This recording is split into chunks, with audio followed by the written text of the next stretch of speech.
परेशान करता है तो आप 2-4 थपड़ा भी लगा देते हैं। ये खिलौना लेके क्या करेगा, ये फूट जाएगा, टूट जाएगा।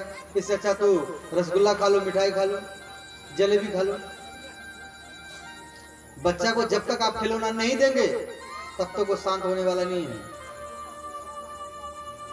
इसलिए छोटा बच्चा को खिलौना देना चाहिए।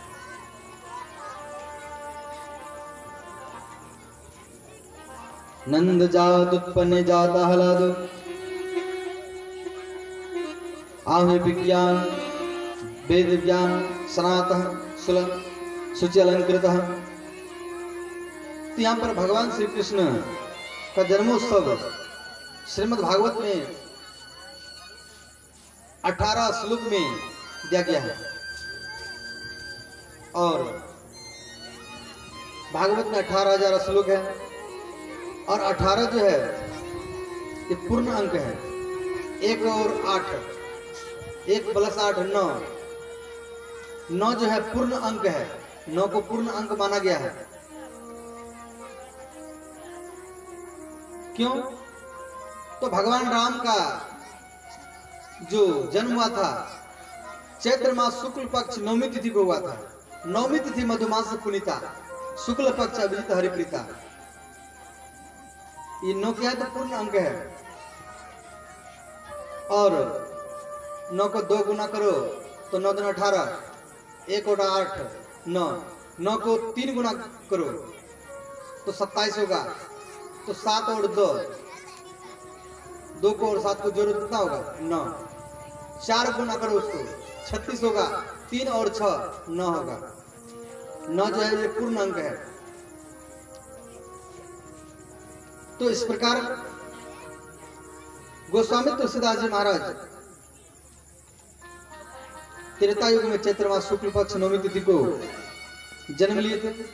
और गोस्वामी तुलसीदास जी महाराज रामचरित मानस जो लिखे वो भी 9वीं भोमवार मासा, 9वीं तिथि को, भोमवार में मंगलवार को 9वीं तिथि था और उस दिन ये रामचरित मानस को लिखना प्रारंभ किए थे।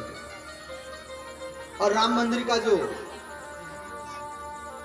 समय सुनिश्चित हुआ था वो भी 9 नवंबर को हुआ था। और इस प्रकार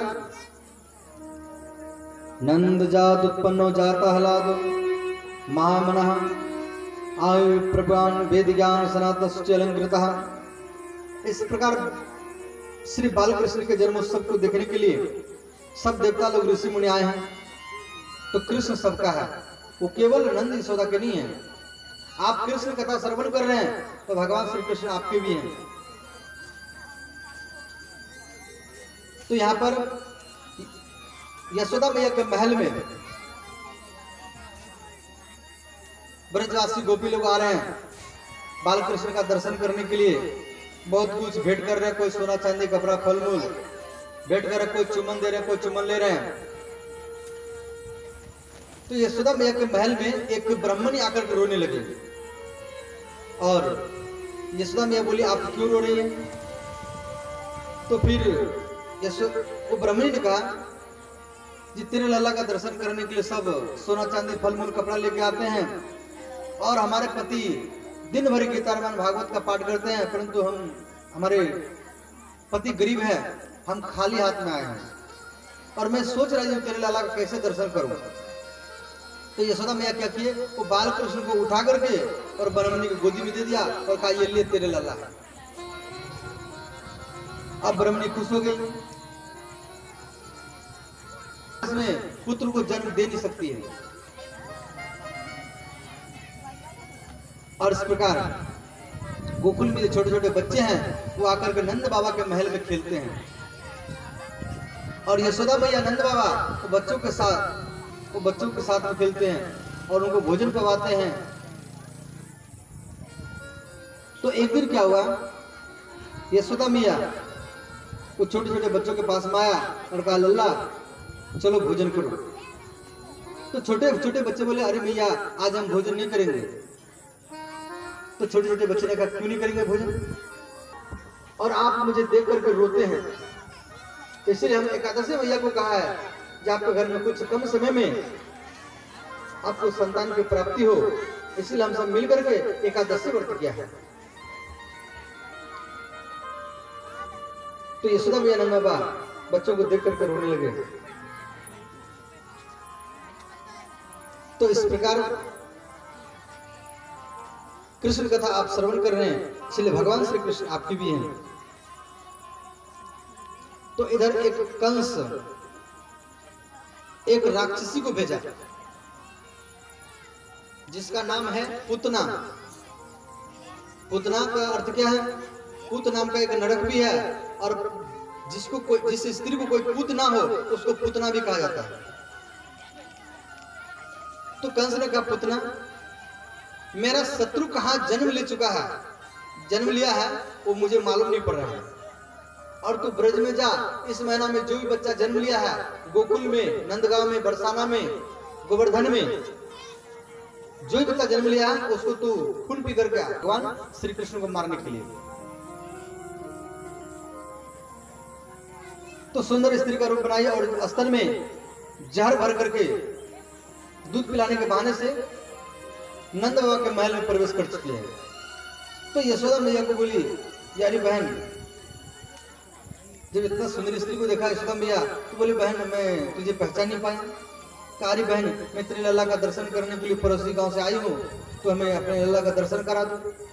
तो यशोदा मैया क्या किए, बाल कृष्ण को वो पुतना के गोदी में दे दिए। अब यहाँ पर भगवान श्री कृष्ण आंख बंद किए पुतना की गोदी में। तो आंख बंद क्यों किए? तो यहाँ पर जगत गुरु बल्लभाचार्य जी अपने भागवत टीका में लिखे, जब भगवान श्री कृष्ण पुतना के गोदी में है, आंख बंद क्यों किए हैं? देखो, भगवान श्री कृष्ण सोच रहे हैं ये मुझे मारने के लिए आए हैं और अपने स्तन में जहर भर करके आए हैं, और मुझे जहर पिलाएगी और ये मुझे मारेगी, और मेरी मैया इससे गोद में दे दिया है, और मैं तो बोल नहीं सकता हूं, छोटा बच्चा बोल नहीं सकता है। इसीलिए भगवान शिव को याद किए, आंख बंद करके भगवान शिव को ध्यान किए, हे महादेव, आपको तो विष पीने की आदत है और ये पुतना मुझे विष पिलाने के लिए आई है, और आप इसके विष को पी जाइए और हम इसके दूध को पीएंगे और इसके प्राण को पी जाएंगे। इसीलिए भगवान श्री कृष्ण आंख बंद किए। दूसरा भाव, ये पुतना कौन है जो आज भगवान श्री कृष्ण की गोदी में ले लिया? तो पुतना पिछले जन्म में महाराज बलि के बहन रत्नावली थी। जब बलि महाराज को भगवान विष्णु छोटा रूप में आए थे दान मांगने के लिए, तो रत्नावली के अंदर में ये सोच रहा कि मुझे ऐसा पुत्र चाहिए। तो भगवान ने तथास्तु, और जब दान लेने के बारी आया तो भगवान बड़ा रूप बनाए, तो ये रत्नावली मारने के लिए दौड़ गई कि मैं इसको मार दूंगी। तो कहा ये भी मनोरथ आपका पूर्ण होगा। तो वही पुतना यहाँ, ये रत्नावली वही पुतना के रूप में यहाँ आई है। तीसरा भाव, भगवान आंख बंद क्यों किए? तो भगवान आंख बंद करके सारा ब्रह्मांड को संकेत कर रहे हैं कि मैं जहर पीने के लिए जा रहा हूं, कुछ भी हो सकता है। क्यों? कि सारा ब्रह्मांड भगवान श्री कृष्ण के पेट में है। आपका अररिया जिला और ये गढ़गामा गांव, ये भागवत पंडाल सब भगवान श्री कृष्ण के पेट में है, और जहर पीने के लिए जा रहे हैं, कुछ भी हो सकता है। इसीलिए संकेत कर रहे हैं सबको, सावधान हो जाओ। तो अंतिम में भगवान